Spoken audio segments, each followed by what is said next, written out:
అనకాపల్లి జిల్లాలో blue jet పరిశ్రమ శంకుస్థాపన కార్యక్రమంలో పాల్గొనేందుకు విశాఖపట్నం చేరుకున్న విద్యా ఐటీ శాఖల మంత్రి నారా లోకేష్ నేడు ఉదయం విశాఖ తెలుగుదేశం పార్టీ కార్యాలయంలో 82వ రోజు ప్రజా దర్బారు నిర్వహించారు. వివిధ సమస్యలతో బాధపడుతున్న ప్రజలు, పార్టీ కార్యకర్తల నుంచి వినతులు స్వీకరించారు. సుప్రీంకోర్టు తీర్పు ప్రకారం సమగ్ర శిక్షణలో పనిచేస్తున్న ప్రత్యేక ఉపాధ్యాయులకి పూర్తిస్థాయి వేతన స్కేలని వర్తింపజేయాలని అనకాపల్లి జిల్లాకి చెందిన నోబుల్ టీచర్స్ అసోసియేషన్ ప్రతినిధులు మంత్రి నారా లోకేష్ ని కలిసి విజ్ఞప్తి చేశారు. చిన్నగొట్టుగల్లులో జోరుగా పింఛన్ల పంపిణీ. చిన్నగొట్టుగల్లు గ్రామంలో శనివారం ఉదయం క్లస్టర్ ఇన్ఛార్జ్ కొట్టె శివకుమార్ ఆధ్వర్యంలో కూటమి నాయకులు జోరుగా పింఛన్లను పంపిణీ చేశారు. ఉదయం 7 గంటలకే పెద్ద ఎత్తున నాయకులు నిరుపేదల ఇళ్లకు వెళ్లి పింఛన్లు పంపిణీ చేశారు. ఈ సందర్భంగా క్లస్టర్ ఇన్ఛార్జ్ కొట్టె శివకుమార్ మాట్లాడుతూ పేద ప్రజల్లో ఆనందం నింపడమే కూటమి ప్రభుత్వ ప్రధాన ధ్యేయమన్నారు. అందుకే 1వ తేదీ ఆదివారం కావడంతో పేదలు ఇబ్బంది పడతారనే ఉద్దేశంతో ఒక్కరోజు ముందుగానే ప్రభుత్వం పింఛను పంపిణీకి శ్రీకారం చుట్టిందన్నారు. తెలంగాణలో అన్ని రకాల కొత్త వాహనాలపై రోడ్డు భద్రతా సెస్ విధించబడుతుంది. మార్చి 1 నుండి చెల్లించాల్సిన ద్విచక్ర వాహనాలపై 2,000 రూపాయలు, ఇతర వాహనాలపై 5,000 నుండి 10,000 వరకు సెస్ విధించబడుతుంది. 4 నుంచి 7 సీట్ల సామర్థ్యం కలిగిన ప్రయాణికుల వాహనాల్ని ఇతర వాహనాలుగా పరిగణిస్తారు.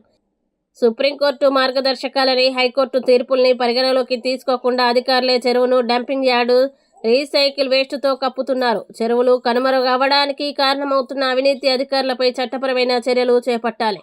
నిన్నగాక మొన్న స్థానిక ఎమ్మెల్యే పార్వతీపురం మున్సిపాలిటీలోని నెల్లి చెరువు కబ్జాకు గురైందని అసెంబ్లీలో చెప్పారు. పార్వతీపురం మన్యం జిల్లా కలెక్టర్ చెరువులను ఆక్రమణల నుండి పరిరక్షించాల్సిన బాధ్యత తహసీల్దార్లదే అని చెప్పి ఒక్కరోజు కూడా కాలేదు. పార్వతీపురం నడిబొడ్డున కలెక్టరేట్కు కూతవేటు దూరంలో ఉన్న నెల్లి చెరువును అత్యంత దారుణంగా డంపింగ్ యార్డు, రీసైకిల్ వేస్ట్తో ఈ విధంగా కప్పుతున్నారు. అసెంబ్లీలో ప్రస్తావించిన దానికే రక్షణ లేకపోతే చట్టసభలపై ప్రజలకు నమ్మకం కోల్పోదా? జిల్లా మెజిస్ట్రేట్ అధికారులు ఉన్న జిల్లా కలెక్టర్ చెప్పిన రోజే కలెక్టరేట్కు కూతవేటు దూరంలో చెరువును కనుమరుగు చేయడం ప్రజలకి ఏ సంకేతాలు వెళ్తాయి? ఈ విధంగా చెరువు కప్పడానికి కారణమైన వారిపై సుమోటోగా కేసు నమోదు చేసి అతి కఠినంగా శిక్షించాల్సిన అవసరం ప్రస్తుత పరిస్థితుల్లో ఎంతైనా ఉంది. జూబ్లీహిల్స్ నియోజకవర్గంలోని వెంకటగిరి ప్రాంతంలో నిర్వహించిన ఇఫ్తార్ విందుకు జూబ్లీహిల్స్ ఎమ్మెల్యే శ్రీ వి నవీన్ యాదవ్ గారు హాజరయ్యారు. ఈ సందర్భంగా ఆయన ముస్లిం సోదరులతో కలిసి ఉపవాస విరమణ చేసి రంజాన్ మాసపు ఆధ్యాత్మికతను పంచుకున్నారు. దద్దరిల్లిన బర్కత్పుర జేఏసీ కార్యాలయం ముందు భారీగా చేరుకున్న జేఏసీ మరియు ధర్మ సమాజ్ పార్టీ కార్యకర్తలు.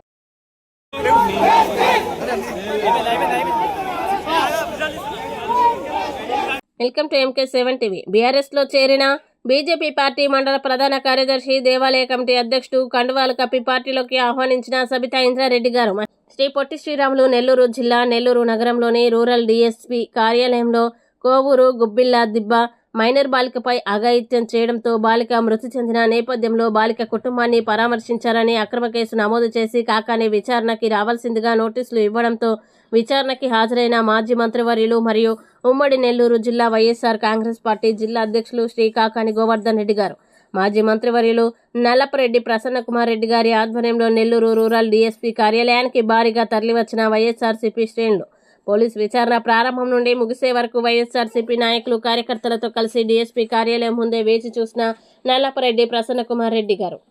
నెల్లూరు రూరల్ డీఎస్పీ కార్యాలయంలో విచారణ ముగిసిన అనంతరం మీడియాతో మాట్లాడిన కాకాని, జిల్లాలో పోలీసు యంత్రాంగం గాడి తప్పింది. అధికార పార్టీ నాయకుల ప్రోద్బలంతో వైఎస్ఆర్ కాంగ్రెస్ పార్టీ నాయకులు, కార్యకర్తల మీద అక్రమ కేసులు నమోదు చేస్తున్నారు. నా మీద ఇప్పటికే అనేక అక్రమ కేసులు నమోదు చేశారు. అక్రమ కేసులకి భయపడను. ఎప్పుడు పిలిచినా విచారణకి సహకరిస్తా. పోక్సో చట్టంపై నాకు అవగాహన ఉంది.